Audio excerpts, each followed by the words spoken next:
She Geeked On here. As previously mentioned, I made my way to Niagara Falls today.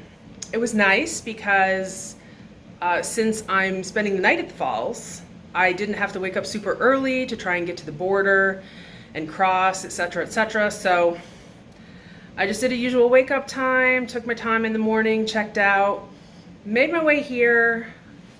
Since I was going to be way early for check-in, just like I was in Toronto, I went ahead and wasted a bit of time. First, I found a nice place for lunch. Went to an Italian place, just a local place. I didn't want to do a franchise. And then I came to the hotel and I asked them if it was cool if I parked in the lot since I had a reservation. I didn't want to check in because I knew I was too early.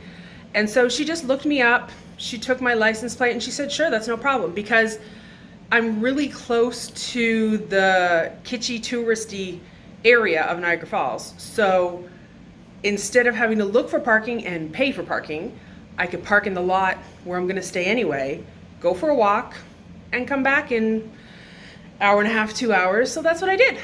So that's basically what all this video is from, is my little trip down and back up again. Clifton Hill, if you don't know Niagara Falls, Clifton Hill is the touristy area. It's got all the souvenir shops.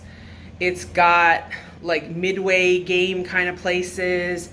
It's got candy shops and restaurants and a few motels. It's built up a lot more than it used to be. There's also wax museums that have been there for a decade or two or three. Haunted house. You'll recognize it if you know some of the old school stuff. You'll recognize that. So I took in a bit of that and bought a couple little souvenirs. Tried not to get kitschy stuff or anything, just a couple of cute things. And so here's Clifton Hill. And at one point I do show you how close it is to the actual falls. It's basically walk another 2 minutes down the hill and you're at the falls. So you'll see that. But here you go. It's Niagara Falls. If you've never heard of it, this is Clifton Hill.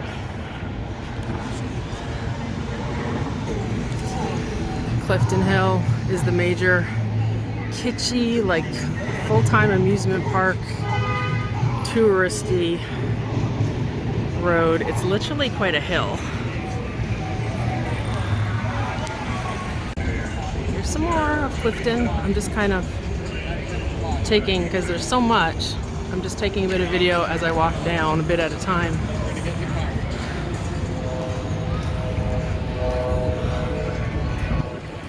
See that? Seriously, the Dracula's Castle's been there since I was a kid. The Great Canadian Midway is a little new, but at least maybe 15 years or so. A lot of the stuff is new. A lot of the restaurant kind of stuff is new. But they do like to pack it all in. And here's kind of looking at it going up. So you can see it is a bit of a hill. In case you were wondering just how close to the falls this is, that's the falls. Parks and Clifton Hill. So legit, you can walk everything here. See, the falls. And then the hill, which now I have to climb up. So there's that. Even at the top of Clifton Hill, this cross street is Victoria Avenue. There's still a bunch of stuff here. We're actually right by the Ripley's too. Oh yeah. So why wouldn't you want to see the dude going right across the road? So that brings the majority of my trip to a close. By the way, this lovely mural behind me is on my motel room wall. And it has a different color. I don't know if you can see. On the outside of it, there's a different color. See over there? Then this part of it. So I think they like refurbished this motel. It's like a motor inn kind of place. Just 2 floors. All the doors are to the outside.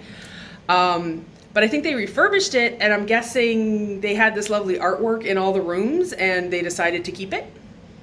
So there's like nothing else on the walls in here. It's just a couple of double beds and a bunch of bare walls, but it's it's a decent place. It's not that it's a bad place, but it's just kind of a kitschy. It reminds me. Anyone watch Supernatural? Like the Winchesters, they'd end up in motels that have this kind of art on the wall.